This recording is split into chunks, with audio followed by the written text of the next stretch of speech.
Florida has a great chance to shock people at LSU. Locked On presents The Portal, the daily podcast covering college football recruiting and everything NIL.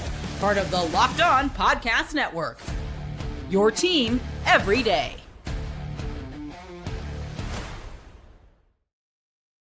Welcome back into the Portal Podcast, where you get your daily recruiting, NIL, and transfer portal scoop. I'm your host, Brian Smith, longtime college football recruiting analyst. Thank you for making the Portal Podcast a part of your day each and every day here on the Locked On Podcast Network.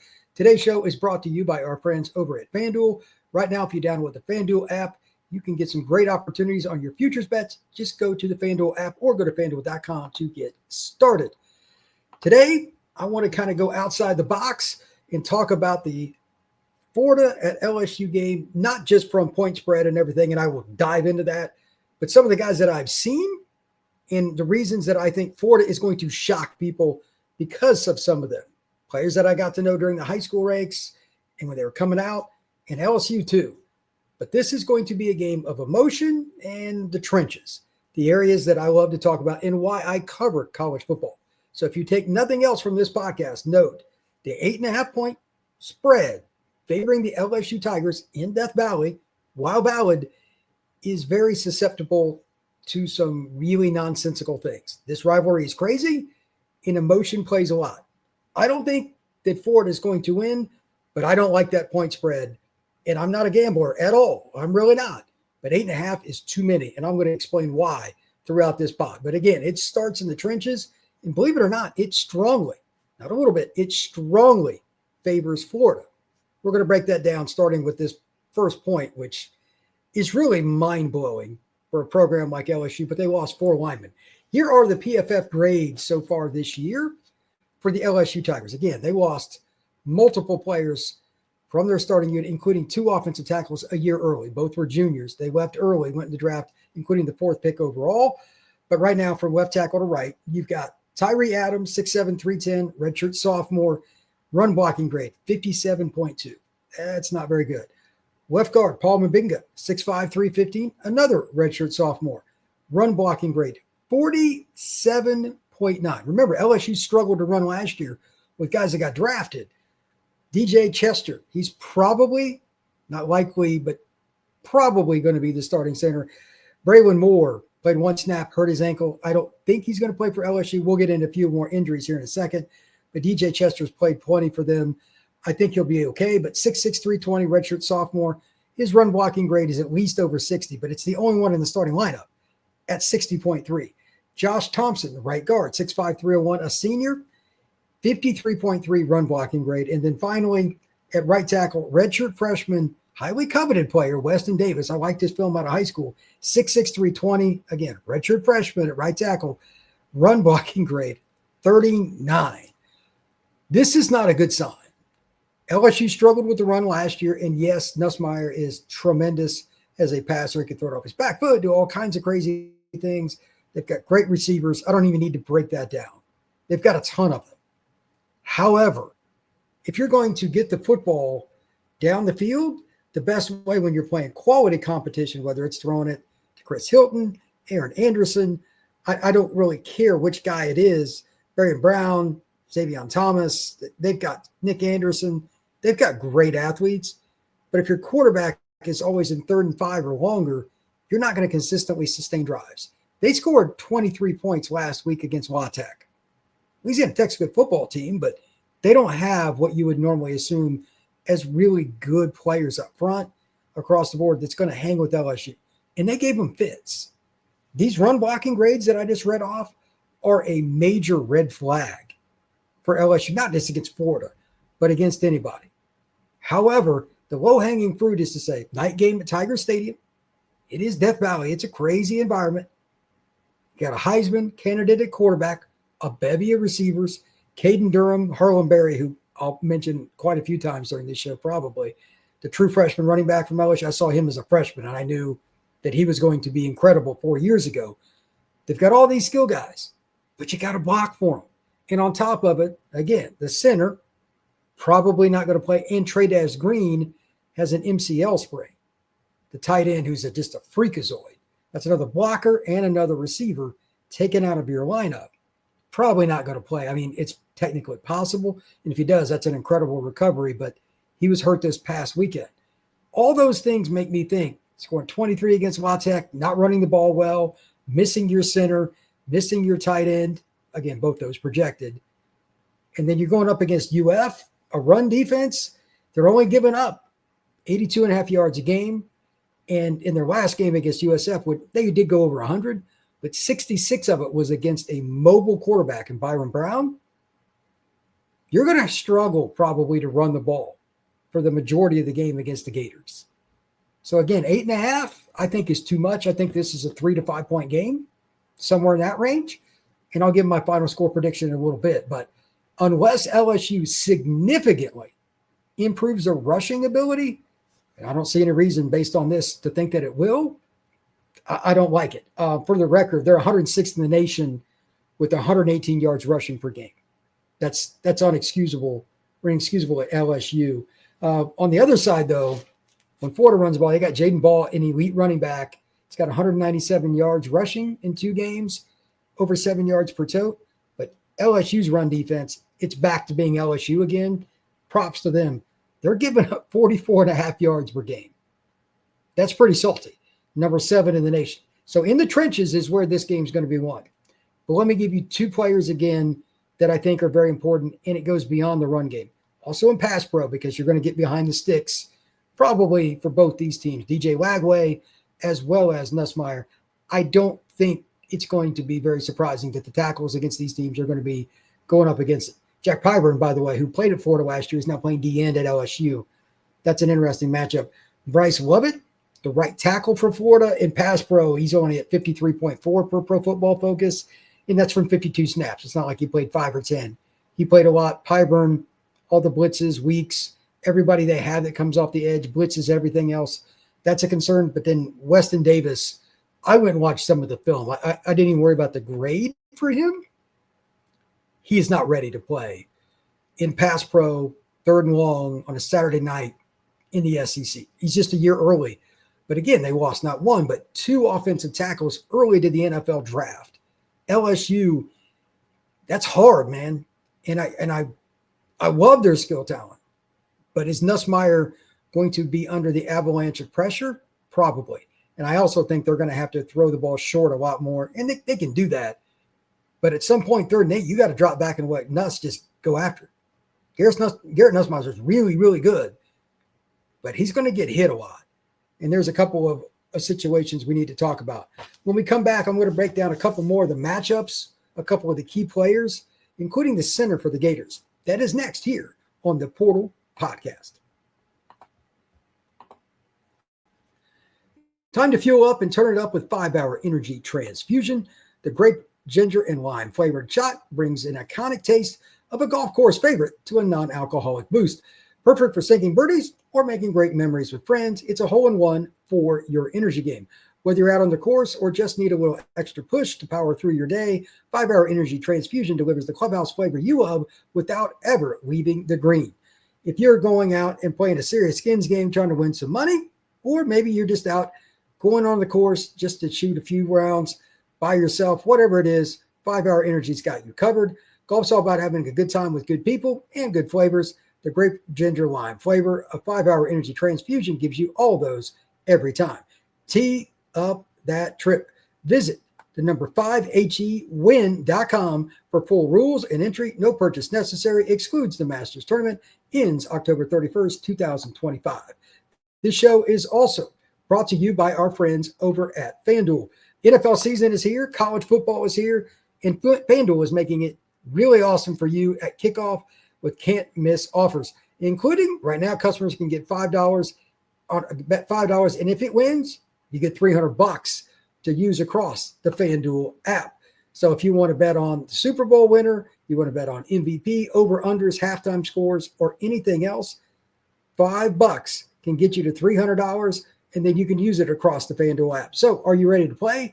Download the FanDuel app now and use code or go to FanDuel.com to get started. That's FanDuel.com to place your first $5 bet. Thank you once again for making the Portal Podcast a part of your day each and every day here on the Locked On Podcast Network. Please like and subscribe. We're going to have some fun now with some great matchups. Jake Swatter is a kid that I got to know as he played at Trinity Catholic in Ocala, Florida. Grew up a Gators fan. I was around him several times. Great guy.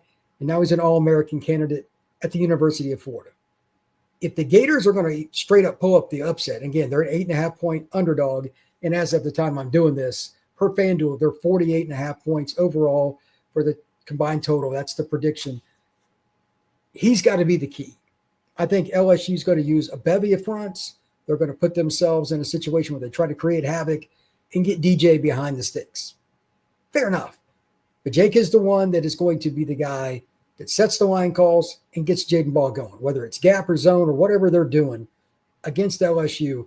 It starts with Jake Swatter. You're not going to just go out there and throw it all over the place in Florida's offense like the days of Steve Spurrier 96. You need to have a balanced attack. And to beat LSU, the key is going to be right in the middle. Big Jake.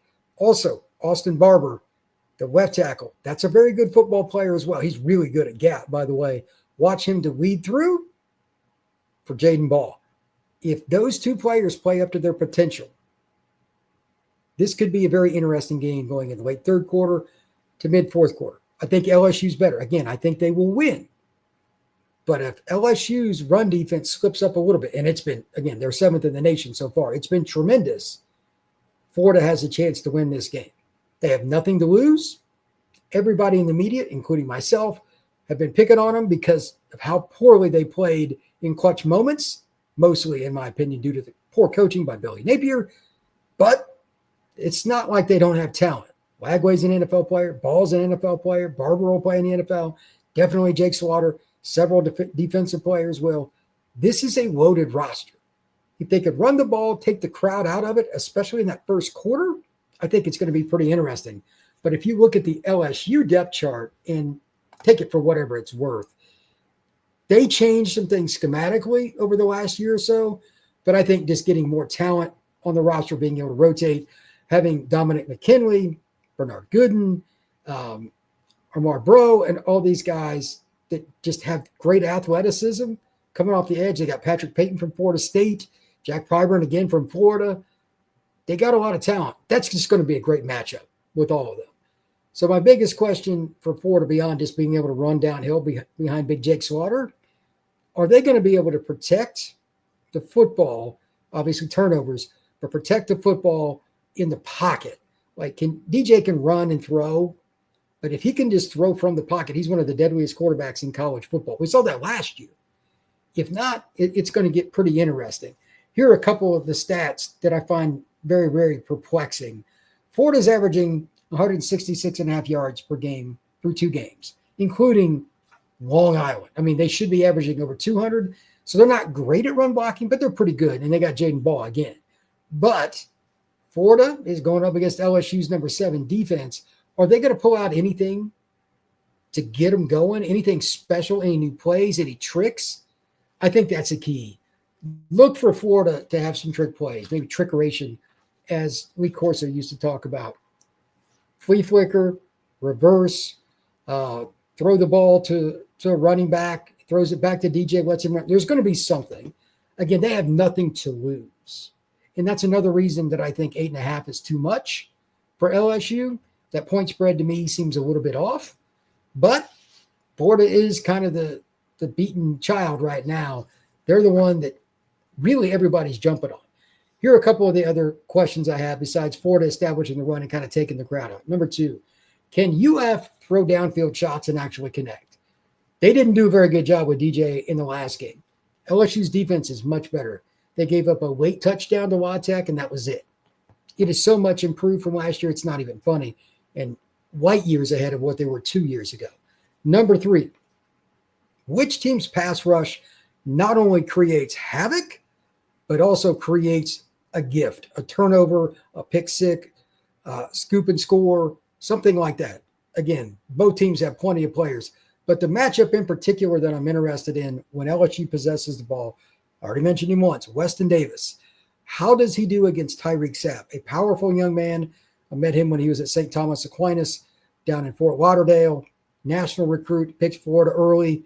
That's a powerful guy. He understands how to pass rush in terms of speed rush or bullying somebody. And Weston Davis, he gets up too high. I think that can be a total mismatch. And UF's got other pass rushers too. But in particular, again, I really, really think that it's going to be hard. They might even have to chip. Tyreek Sapp's really good. What will LSU do? Trade as Davis or trade as Green, is out. I'm not sure how that's going to go for them.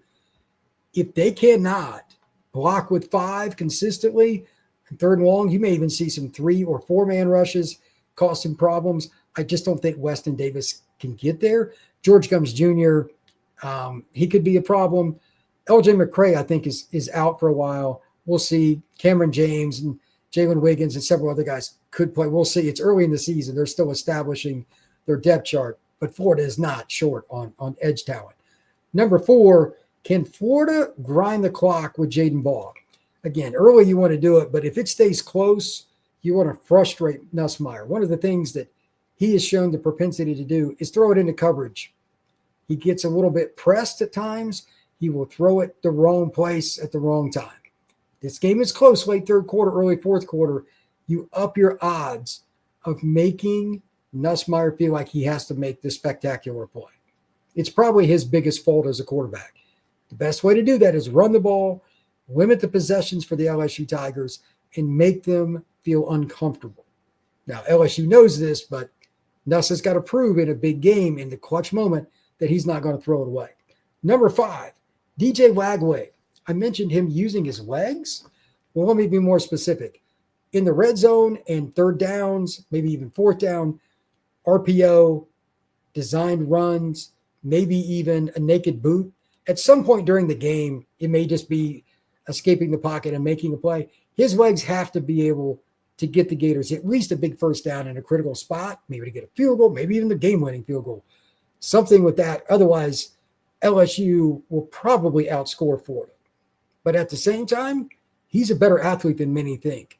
230-plus pounds. He can run, and he can lay a lick, too. Don't be surprised if DJ Lagway's legs are a huge part of this game. And then another one, this is a fun one for me. I already talked about the trick plays, and it's possible it could happen a lot of different ways, and LSU might use it. But special teams, don't let them be trick plays either. We're still early in the season. You don't want to lose a game in the kicking game where you kick a line drive to a punt returner, and both teams have special athletes that can return the ball, or having a punt block, having the ball go over the punter's head. This is how you lose football games. Close games come down to the smallest details. Special teams will always be a factor in games, but early in the season, I pay a little more attention. Don't be surprised at a fake or an onside kick or anything else from LSU or Florida. I wouldn't put it past them if each of them had something a little special in terms of preparedness in those circumstances, maybe a fake field goal, or maybe just going for 2 instead of kicking the extra point, trying to catch a team off guard. It's a rivalry. It's the SEC. It's Death Valley on a Saturday night. Florida at LSU, 8.5 points, 48.5. Over under, this should be a great game. Now, for my prediction, this is probably not going to shock anybody. I like Florida to lose the game, but cover.